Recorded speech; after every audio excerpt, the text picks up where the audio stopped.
지방을 뺀다고 15일 굶는 11을 굶었는데 11을 그 비타민제만 먹었는데 그 안에 지방이 다 빠지지 않아서 5일을 더 추가해가지고 그냥 빼봤습니다. 빼봤는데 그때 이제 다이어트 하니까 살이 쫙 빠지는데 그 다시 이제 다시 회복되는 게 문제인 거죠. 여러분 전 세계 다이어트 먹는 약 시장 규모가 얼마냐면 131조입니다. 131조. 그러니까 현대인들이 얼마나 많이 먹고 또 빼는데 돈 쓰고 하는지 여러분 아실 것입니다. 현대인들의 비만 문제가 큰 문제입니다. 제가 과거에 요르단에 가보았습니다. 요르단은 가난한 나라거든요. 근데 사람들 배가 엄청나게 많이 나왔어요. 그래서 제가 생각이 저희 가난한 나라 사람인데 배가 왜 이렇게 많이 나왔을까? 제 배는 배도 아닙니다. 엄청나게 나왔어요. 그래 가보니까 그 사람들의 주식이 뭐냐면 밀가루를 이렇게 반죽을 해서 넓적하게 펴서 화덕에 구워내는 것이거든요. 그래서 이제 서민들은 그걸 주식이면 주식. 그걸 이제 뭐 양념에 찍어 먹고 이렇게 하는데 그 굉장히 가격이 삽니다. 그때 한 1달러 주니까 뭐 한 접시 이렇게 주던데. 그 이제 정부에서 그 식당으로 보조를 해줍니다. 그건 이제 이름이 생각나지 않는데 그 빵을 가격 싸게 공급하라고. 그래서 이제 제가 생각하면 그걸 너무 많이 먹어서 배가 이렇게 많이 나왔구나 이렇게 생각이 들었습니다. 우리나라도 성인 3명 중에 1명이 비만입니다. 여러분 이 경제적 용어 중에 수지 맞았다 이런 말 아시죠, 그죠? 이 경제적 용어인데 수지가 맞다. 그건 우리는 이제 해석하기를 수지 맞으면 아주 큰 이익을 본 걸로 생각하는데 원래 뜻은 뭐냐면 우리 수입이 100만 원이라면 100만 원 그대로 다 지출하는 걸 수지 맞았다라고 말합니다. 그래서 우리가 이제 음식을 섭취하면 이걸 우리가 다 하루에 다 소비해야 됩니다. 지방으로 축적되지 않도록 수지가 딱딱 맞아야 됩니다. 근데 이제 우리 대사 활동으로 다 사용하지 않고 이걸 자꾸 이제 지방을 축적하는 것이 문제다라는 사실. 남기지 않아야 된다. 그래서 우리의 몸을 다 이렇게 칼로리 축적하지 않고 다 소비해야 됩니다. 우리의 살 길은 빼내야 되는 빼내는 것. 그 하루에 칼로리 수지가 맞아야 수지 맞는 삶이 됩니다. 여러분 순종의 순도를 높이기 위해서 우리가 하나님 말씀을 순종하기 위해서 우리가 먼저 해야 될 것이 뭐냐 하면 빼낼 것을 빼내야 우리가 순종을 할 수 있습니다. 여러분 오늘 말씀 한번 읽어보겠습니다. 말씀 21절 시작. 다만 백성이 그 마땅히 멸할 것 중에서 가장 좋은 것으로 길갈에서 당신의 하나님 여호와께 제사요 양과 소를 원하는 자. 22절 시작. 사무엘이 이르되 여호와께서 번제와 다른 제사를 그의 목소리를 청종하는 것을 좋아하시나니 순종이 제사보다 낫고 듣는 것이 순종보다 나아. 아멘. 순종이 제사보다 낫다 말씀하십니다. 근데 하나님께서 사울에게 아말렉을 진멸하라. 3절에 보면 아말렉의 모든 소유를 진멸하고 남녀와 소아와 젖먹는 아이와 우양과 낙타와 나귀를 죽이라. 전부 진멸하라 이렇게 말씀하고 있습니다. 사람과 짐승을 모두 진멸하라. 완전히 다 깨끗하게 정리하라 이렇게 말씀하고 있습니다. 이 말씀이 하나님의 명령입니다. 그래서 사울은 이 하나님의 명령대로 행해야 됩니다. 그런데 사울은 명령대로 행하지 않고 자기 기준대로 행했습니다. 아말렉 왕 아각을 죽이지 않고 포로로 끌고 왔습니다. 그리고 짐승 중에 부실한 건 다 죽이고 근실하고 보기 좋은 것은 다 남겼다라는 사실입니다. 그래서 하나님 말씀 무엇입니까? 순종이 제사보다 낫다. 이렇게 말씀한 것은 이제 사울이 어떻게 핑계댔습니까? 하나님께 제사 드리려고 이 좋은 것을 남겼습니다. 그러니까 하나님 말씀은 순종하는 것이 제사보다 낫다. 하나님의 명령에 순종하지 않고 제사 드리는 것, 그건 하나님 받지 아니하신다 말씀하시는 것입니다. 순종이 빠진 제사는 하나님께서 기뻐하지 아니하신다. 순종이 무엇입니까? 순종은 하나님의 명령 그대로 순종하는 겁니다. 그대로 실행하는 것입니다. 그런데 왜 사울은 하나님의 말씀대로 순종하지 않았습니까? 우리 같으면 하나님 말씀하셨으면 다 순종하죠, 여러분. 순종 다 합니까? 여러분, 사울은 왜 순종하지 않았을까요? 그것은 자기 욕심 때문에 순종하지 못했습니다. 하나님 명령대로 전쟁을 치렀습니다. 아말렉 사람들을 진멸하였습니다. 그런데 짐승을 보자 욕심이 생겼습니다. 다 진멸하려고 하니까 아까운 생각이 듭니다. 그리고 핑계를 대고 좋은 것은 하나님께 제사 드리면 되겠다. 이 핑계 대면 되겠다. 라고 좋은 것을 남겼습니다. 그래서 21절에 보면 당신의 하나님 여호와께 제사하려고 양과 소를 끌어왔나이다. 제사 핑계를 대었습니다. 그래서 사무엘이 순종이 제사보다 낫다. 순종하지 않고 제사만 드린다고 그 제사를 기쁘게 받으시는 하나님이 아니시다. 사무엘은 그런 핑계를 대지 말라 말씀하십니다. 이 사울의 핑계에 어떤 의미가 담겨 있습니까? 사울의 욕심이 담겨 있습니다. 하나님께 제사 드리려고 짐승의 좋은 놈을 남겼다는 그것은 핑계입니다. 자기 합리화입니다. 자기 욕심을 그럴듯하게 포장한 것입니다. 그래서 우리가 순종할 때 제일 방해되는 것이 무엇이냐? 자기 욕심입니다. 순종하려고 마음먹고 있을 때 자기 욕심이 가장 방해를 합니다. 그래서 우리가 자기 욕심을 죽여야 합니다. 욕심이 잉태한 즉 죄를 낳고 죄가 장성한 즉 사망을 낳느라 말씀하십니다. 자기 욕심을 죽여야 하나님이 원하시는 순종이 되는 것입니다. 욕심을 가지고는 하나님께 순종을 할 수가 없다. 그래서 우리가 순종에 방해되는 자기 욕심을 처리해야 하는 것입니다. 여러분, 자기 욕심의 근거지가 있습니다. 자기 욕심의 근거지가 무엇입니까? 이 욕심의 근거지, 본거지를 없애야 합니다. 지금 이스라엘 군이 가자 지구에 무차별하게 폭격을 하고 있죠. 왜 가자 지구에 폭격을 하고 있습니까? 거기 민간인도 있고 한데 그 가자 지구에 하마스라는 이 무장 집단이 숨어서 이스라엘을 공격하고 있기 때문에 거기에다가 무차별적으로 공격하고 있습니다. 빨리 가자 지구를 떠나라.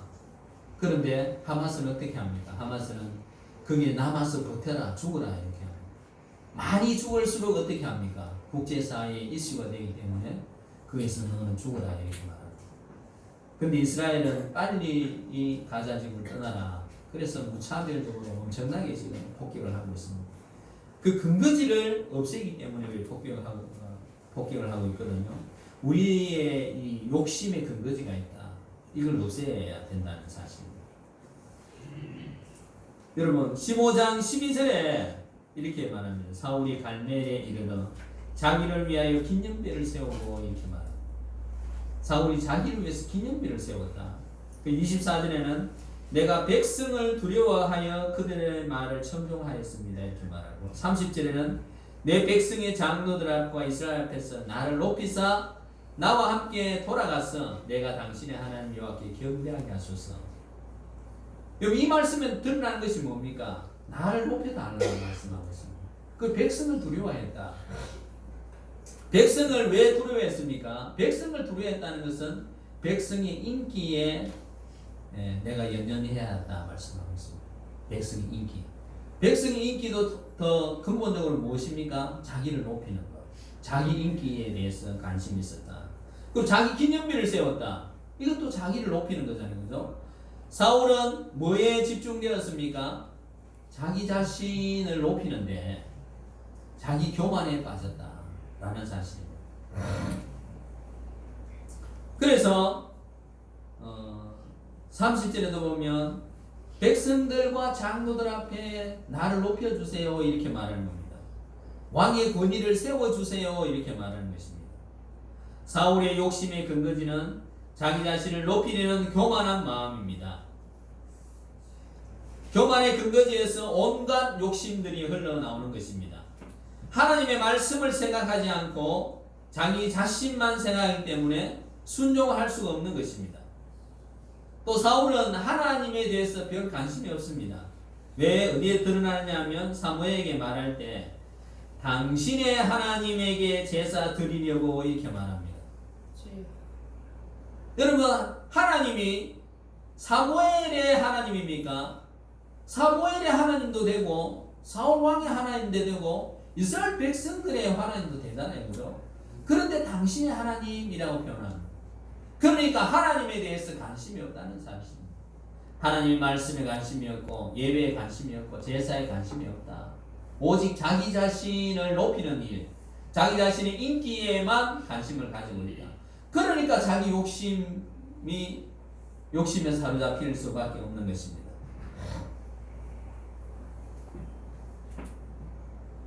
욕심을 죽여야 됩니다.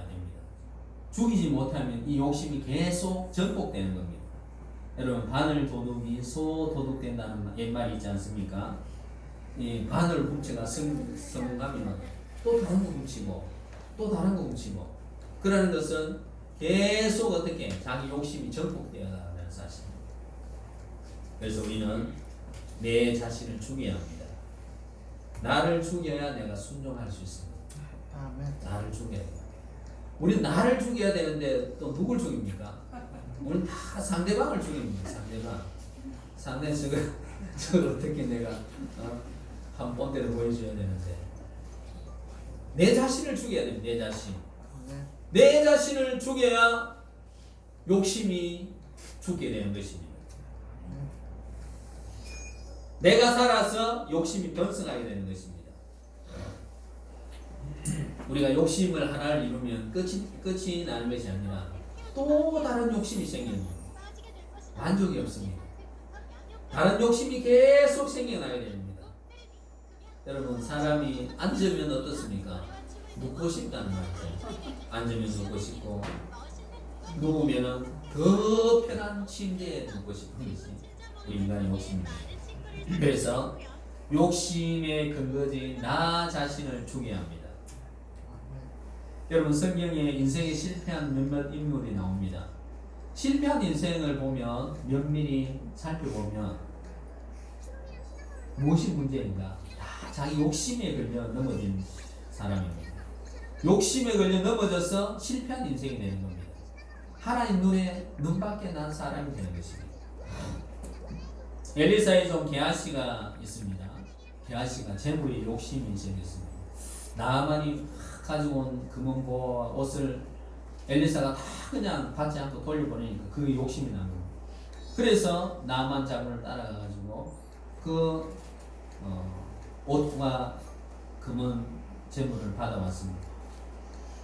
그래서 숨겨놨습니다. 근데 엘리사가 그걸 발견하고 그 나만에게 있었던 그 문둥병이 게하시한테 걸리게 되었어요.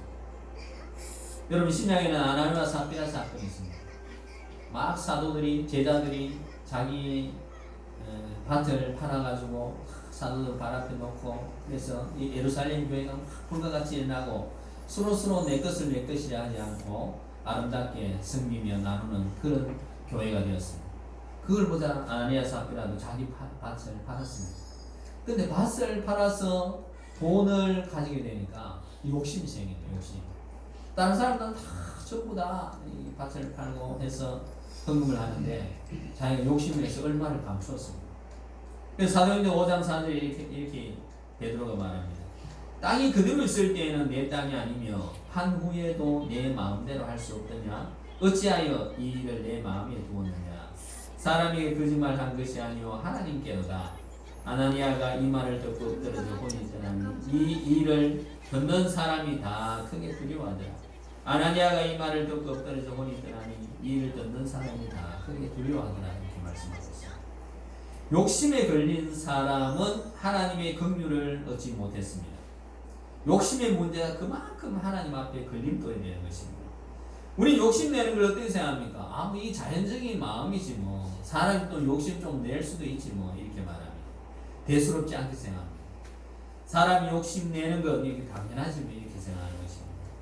욕심의 문제를 단순하게 생각하면 안 됩니다. 좀 더 심도 있게 우리가 생각해 봐야 됩니다. 자기 마음을 우리가 깊이 있게 들여다봐야 됩니다. 내가 순종하려 할 때 방해되는 것이 무엇인가? 나의 욕심은 무엇인가?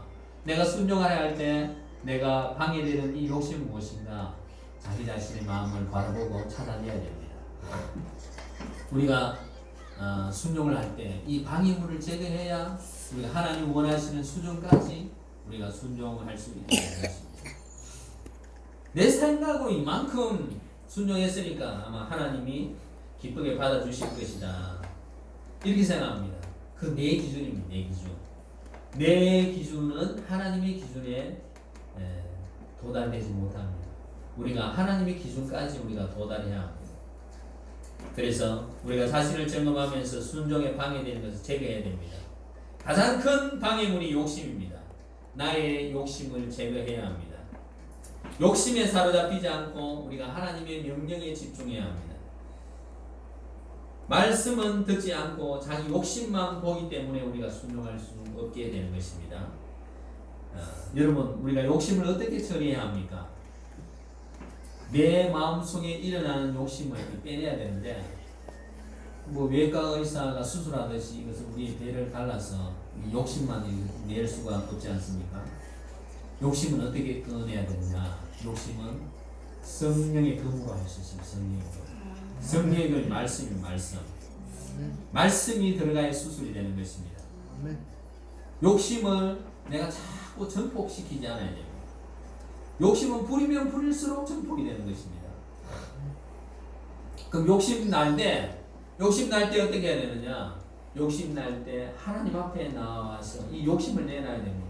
하나님, 내가 이런 일 가운데 내가 욕심이 생깁니다. 이 욕심을 어떻게 해야 될까요? 하나님 앞에 내어놓으면 하나님이 처리해 줍니다. 그런데 우리가 하나님 앞에 내어놓지 않고 그걸 자꾸 내 마음속에 끌어안고 있거든요. 끌어안고 자꾸 전폭시켜 나가는 거예요. 그렇기 때문에 우리가 그 욕심을 제거할 수 없게 되는 것입니다. 여러분, 우리가 순종할 때 이 몸을 가볍게 하고 마음을 가볍게 해야 순종할 수 있습니다. 묶인 것을 풀어내야 돼요. 욕심으로 묶인 것을 우리가 잘라내야 됩니다. 자유로운 몸이 되어야 우리가 순종하기 쉽습니다. 성도 여러분, 하나님이 원하시는 순종을 해서 놀랍고 풍성한 은혜를 받아 누리길 원하십니까? 아멘. 아니면 순종하지 않아서 실패한 인생으로 마침표를 찍고 싶습니까? 순종하지 않아서 실패한 인생들을 왜 성경에 기록해서 오고 오는 세대 반면교사로 삼도록 했겠습니까? 우리는 이미 강을 건넌 자들입니다. 세상의 강을 건너서 천국으로 향하는 사람들입니다. 이왕에 우리가 천국 백성으로 살아가고 있습니다. 그래서 우리가 제대로 순종해 봅시다. 순종도 한 번 하기 어려워서 그렇지 한 번 하고 나면 그 다음 쉽습니다. 한 번 이 순종의 수준을 넘어서면 쉽습니다. 여러분, 순종도 처음 한 번 할 때 우리 마음이 요동치고 거부하고 순종 안 하려고 발버둥 치고 도망치려고 합니다. 그러나 한 번 순종하고 나면 쉽습니다. 한 번에 고개를 넘어서야 합니다. 그러면 그 다음은 순종하기가 너무 쉽습니다. 여러분, 순종하기 어려울 때 내 욕심을 키우지 마시고 하나님 주실 은혜를 바라보며 나아가야 됩니다. 아멘. 순종 후에 받을 은혜를 생각하면 순종이 힘들지 않습니다. 욕심만 붙들기 때문에 실패한 길로 달려나가게 되는 것입니다. 원숭이를 잡을 때 이렇게 한답니다. 원숭이를 잡을 때 원숭이 손이 들어갈 만한 그 원숭이 손이라 해야 되나 발이 해야 될지 모르겠는데 그 구멍을 원숭이 손이 하나만큼 뚫어놓고 거기에 큰 사과를 넣어놓으면 이 사과를 집으면 손이 빠지지 못하게 되고 사과를 넣으면 손이 빠지게 그렇게 덫을 만들어 놓고 거기 사과를 넣어놓으면 원숭이들이 그 사과를 붙들고 어떻게 될까요? 사람이 다가오면 놓을까요? 안 놓고 계속 붙들면 이따가 사람에게 잡히는 겁니다. 저기 머리 나쁜 원숭이들 우리가 그렇게 생각하죠. 우리도 똑같습니다. 우리도 우리도 욕심을 붙들고 이걸 놓으면 되는데 이걸 안 놓습니다. 실패할 때까지, 내가 쓰러질 때까지, 끝장을 볼 때까지, 난 인생 끝장 본다 이렇게만 끝까지 갑니다. 여러분, 우리 끝장 보면 안 됩니다. 빨리 돌이키고 돌아서야 되지. 아멘. 욕심만 놓으면 되는데 그 욕심을 놓지 않는다는 사실. 그래서 욕심이 마음속에 가득 차면 아무것도 보이지 않습니다. 말씀도 보이지 않고 자신의 모습도 보이지 않고 순종도 할 수 없게 된다는 사실입니다. 그래서 성도님들, 자신의 욕심을 키우지 마시고 하나님 앞에서 욕심을 내어놓고 나 자신을 죽여야 합니다. 가벼운 마음이라야 순종으로 달려갈 수 있습니다. 두 사람 달리기를 합니다. 짐을 지고 달리는 사람, 짐 없이 달리는 사람, 누가 이기겠습니까? 힘이 없는 사람. 짐이 없는 사람이 이기잖아요, 그죠? 네. 욕심이 바로 그런 겁니다. 욕심. 우리 마음의 욕심을 다 내려놓고 순종으로 달려가야 된다는 사실입니다. 그러면 이것을 누가 선택하는 겁니까? 누가? 여러분 자신이 선택하는, 여러분 자신. 내가 승리하는 삶, 순종하는 삶, 은혜 받는 삶, 이 삶이 있고 실패하는 삶, 욕심으로 엉망진창되는 삶이 있는데 어느 삶을 선택하시겠습니까? 그때 여러분 하나님 주실 은혜, 하나님 주실 복, 하나님 주실 그 순종을 바라보고 달려나갈 때 여러분 승리의 삶을 살게 되는 것입니다. 아멘. 늘 순종의 수준까지 올라가셔서 하나님 풍성한 은혜 받아 누리시는 모든 성도님들 다 되시기를 주님의 이름으로 축복합니다. 아멘. 순종하는 여러분 되시길 주님의 이름으로 축복합니다. 아멘. 아멘.